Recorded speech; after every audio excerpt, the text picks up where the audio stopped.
A gente vai ouvir o companheiro Christian Barros, que é um anistiado político dos Correios da base do Pará. Christian, a Dilma, presidente, acabou de vetar aí uma lei que beneficiaria os anistiados políticos dos Correios. Explica pra gente o que aconteceu. Essa lei, esse projeto de lei, na verdade, ele era uma complementação da lei 11.282, não é? Que ela só estendia o prazo para que as pessoas pudessem requerer. Só que houve nesse processo houve uma má discussão por parte das pessoas que estavam fazendo essa negociação. Até porque a empresa informou ao Senado lá, que aprovou essa PLC 83, ela informou que quase 25 mil trabalhadores foram demitidos. Claro, nesse período todo, de 93 até aqui, houve muitas demissões nos Correios, tanto por justa causa, tanto a pedido, né? E tanto também do PDV, PDI, que são os processos que a empresa usou para enxugar o quadro. Só que não é toda essa quantia. E também houve esse entendimento de que esses trabalhadores que pediram o PDI, eles seriam beneficiados com essa lei, que não tem nada a ver. A lei 11.282, ela é clara, o texto dela, quando ela fala que os trabalhadores que serão beneficiados ali naquela lei, eles são os trabalhadores que foram demitidos em greve, que prova a condição de grevistas. E a PLC só fez estender esse prazo. Era no sentido para entender politicamente, né? Era no sentido de estender o prazo, porque a perseguição política ela não acontece só no período da greve. Isso. Explica isso para mim. Tá, aí, claro que o requerente teria que comprovar toda essa perseguição, não é? Através de transferência, através de CIs que foram passadas para ele, de documentos para ele responder, de responsabilidade, esse negócio todo. O assédio moral, né? Agora, no caso do pessoal de PDI, realmente o pessoal de PDI, os que pediram, muitos deles pediram, pelo assédio moral que estavam sofrendo naquele momento, né? Então eles não viam outra alternativa a não ser pedir essa demissão voluntária, que daria uma certa vantagem financeira para eles. Mas, na verdade, eles não estavam intimamente ligados com essa demissão, eles gostariam de permanecer na empresa. Só que aí quem analisar o processo pode abrir um precedente para analisar a situação de cada trabalhador que vier requerer esse benefício, né? Então, para se ter o direito nessa lei, né, nesse projeto de lei que a presidente vetou, ele teria que fazer uma série de documentos no requerimento dele para comprovar a condição que ele foi demitido em greve. Agora, PDI e PDV é indiscutível. Eu não vi em lugar nenhum esse momento que o pessoal que saiu de PDI seria beneficiado com essa lei. Então foi um equívoco de quem fez essa negociação aí, porque eles não colocaram que era apenas o pessoal que estava na condição de ser demitido antes e pós-greve, estar perseguindo sendo assediado moralmente todo esse tempo que passou na empresa. Então é assim, a discussão deveria ser que os trabalhadores que foram demitidos por motivo de greve não chegam a 3 mil trabalhadores e não causaria com certeza esse impacto todo. A presidente mandou um projeto de lei para o Congresso. Agora, depois que ela vetou, né? Só que esse projeto de lei, ele não dá direito nenhum ao trabalhador. Não dá direito nenhum. O trabalhador entra com uma matrícula nova, com um salário de miséria, que se entra no Correio, com salário de miséria, e pronto. Não há retroativo previdenciário, não vai haver depósito. Então, enfim. Ela tentou evitar, então, justamente isso. Ela vetou uma lei para apresentar outra que você reingressa o trabalhador demitido, mas não garante os direitos que ele teria como anistiado. O direito dessa anistia seria a reparação, desde quando houve a demissão, né, até o seu ingresso nos quadros do Correio, de acordo com a análise que seria feita por uma comissão, que acredito que seria a mesma do Ministério das Comunicações, que hoje também o próprio ministro Paulo Bernardo pediu para a Conjur fazer uma outra análise desses processos deferidos pela CE, né, que é a Comissão Especial de Anistia lá do Ministério das Comunicações. Aí ficou nesse imbróglio todo, mais de 60 processos deferidos pela comissão, né? A Conjur do Ministério das Comunicações se achou no direito de fazer um relatório avesso, tirando totalmente a autonomia dessa comissão. Porque quando a gente vê o nome comissão, nós supomos que é uma comissão de extrema confiança, nomeada de extrema confiança do ministro. E ela não pode ser um órgão de Maria vai com as outras. Ele não pode ser isso. O ministro, ele pecou quando ele colocou a Conjur nessa dinâmica, porque a Conjur, na verdade, ela é uma assessoria direta do ministro, e o ministro não deveria analisar, até porque colocou em jogo a vida pública dos trabalhadores que fazem parte daquela comissão, que analisaram, que foram lá ver o problema do anistiado, que constataram a sua condição de anistiado. Então, uma falta de respeito do Ministério, do ministro das Comunicações, com os trabalhadores que já tinham o seu requerimento deferido. Uma falta de respeito. Né? E, inclusive, essa questão já deveria estar sendo discutida lá na Justiça, para que os trabalhadores, de posse daquele deferimento da Comissão de Anistia, entrassem com mandado de segurança, outra medida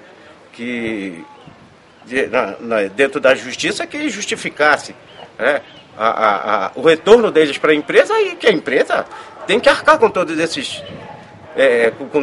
ônus, porque quem demitiu o trabalhador na greve foi a empresa. Então ela tem que fazer a reparação desses trabalhadores. Aproveitando, para dar um pouco desse panorama geral, o que é o anistiado político dos Correios? Por que é importante, necessária essa luta pela anistia? Não, é importante lutar pela anistia é o seguinte, na verdade nós temos 4 leis de anistia, né? E tem mais o período eleitoral. Tá? Nós temos o artigo 8º, que quem regulamentou o artigo 8º foi a Lei 10.559, de 2002. Nós temos a 8.632, que é de dirigente sindical e similares, não é? Nós temos a 11.282, que é também uma espécie de prorrogação da 8.632, muda só o período. E temos a 8.878, né, que é outro caso de anistia. Essa lei 8.878, ela demorou tanto a sair, tanto a ser executada, tanto ser apreciada os requerimentos dos nossos companheiros, que os trabalhadores foram obrigados a ocupar durante 3 dias a empresa para poder reaver os seus direitos. E aí que a empresa começou a fazer uma análise mais rápida desse processo. Na verdade, essa anistia 8878, ela já não tem muitas pessoas, né? Faltam algumas coisas aí para que eles comprovem a condição daquela lei lá para reingressarem de novo na empresa. Mas ela está praticamente quase que zerada. Ela não está zerada, mas ela está praticamente que zerada. Ela andou depois justamente que os trabalhadores vieram a ocupar a empresa em Brasília, né? Fizeram uma ocupação e eles conseguiram fazer o andamento dos processos. Que período que foi isso? Correrem. Se eu não me engano, esse período foi 2009, 2010, estou me enganado. Mas essa lei, ela deveria, para ela ser boa para o trabalhador, ela deveria ser cumprida logo que ela foi publicada. Começar a movimentação, porque ela não tem retroação. Ela não existe retroatividade de salário, de nada que tenha a Lei 11.282. Então, ela deveria ser cumprida lá, naquele momento. Mas a empresa achou de postergar, como sempre posterga, aí os trabalhadores tiveram que tomar essa decisão de ocupar a empresa para que ela tomasse uma posição com relação aos beneficiários, ao requerente desse processo. E a necessidade do movimento em defesa da anistia é justamente a equiparação de uma perseguição política que os trabalhadores sofreram, principalmente num período de luta intenso da década de 80, né? Isso, na verdade o nosso movimento sindical começou justamente aí, não é? A partir da década de 80, porque nós tivemos uma grande repressão por parte até da ditadura militar, não é? Da empresa sempre, não sei por que a empresa ainda funciona nesse sistema ainda do chicote, eu não sei por que funciona, parece ser que nós nunca lutamos pela redemocratização do país, não é? E naquele momento lá, nós conseguimos construir associações por todo o Brasil, que naquela época era um processo de associação civil, aí depois passava para associação profissional, para depois chegar a sindicato. Era ruim até criar um sindicato imediato naquele momento, porque eles consideravam que aquilo ali era uma irregularidade de se criar logo naquele momento o sindicato. Então nós tivemos que passar por todos esses processos aí. Infelizmente nós tivemos no Brasil todo, em 1985, milhares de demissões, né, em represália aos nossos movimentos grevistas. Mas nós estamos aqui, estamos lutando pelos nossos companheiros que ainda não tiveram reconhecimento. No dia 28 nós vamos estar numa sessão especial no Senado, né, onde nós vamos colocar todas as angústias dos nossos companheiros para que nós possamos, os companheiros que podem estar aqui no dia 28 de agosto, agora, que é o Dia Nacional do Anistiado Político, para que venham discutir com a gente que ação que nós vamos tomar com referência ao veto presidencial, não é? Ao projeto que a presidente hoje manda para o Congresso, para ser analisado, para ser apreciado, que deve passar mais de uns 230 anos e está todo mundo morto, não é? Então nós precisamos nos unir para que nós possamos fazer uma ação política em cima, uma passeata, uma falação, qualquer coisa vai ter que ser feita, o que não vai poder ficar assim, porque o Congresso ele vai aprovar esse projeto de lei que a presidente mandou, e inclusive foi uma sugestão do senhor Paulo Bernardo, que é o ministro das Comunicações, e também da ministra do Planejamento, a Miriam Belchior, né? Então, eles que mandaram esse projeto, na verdade, para a presidente apresentar ao Congresso, né? Dizendo o ministro Paulo Bernardo, que a PLC 83 geraria um déficit, uma despesa de R$1 bilhão, e isso daí não é verdade. Eles sempre falam a mentira. Agora, esse outro projeto que ele mandou para lá não vai servir nem para a empregada doméstica dele, porque ela vai começar a trabalhar naquele momento, vai ter outra matrícula, não vai ter os direitos retroativos, nem sequer a previdência vai ser recolhida desses trabalhadores. Então, a proposta que eles têm é dar um palmo de corda para o caboclo se enforcar. E com um palmo de corda ninguém se enforca, né? Eles têm que descair mais essa corda para que chegue a 2, 5 metros para que o trabalhador possa se enforcar. Porque com essa lei, isso é brincadeira.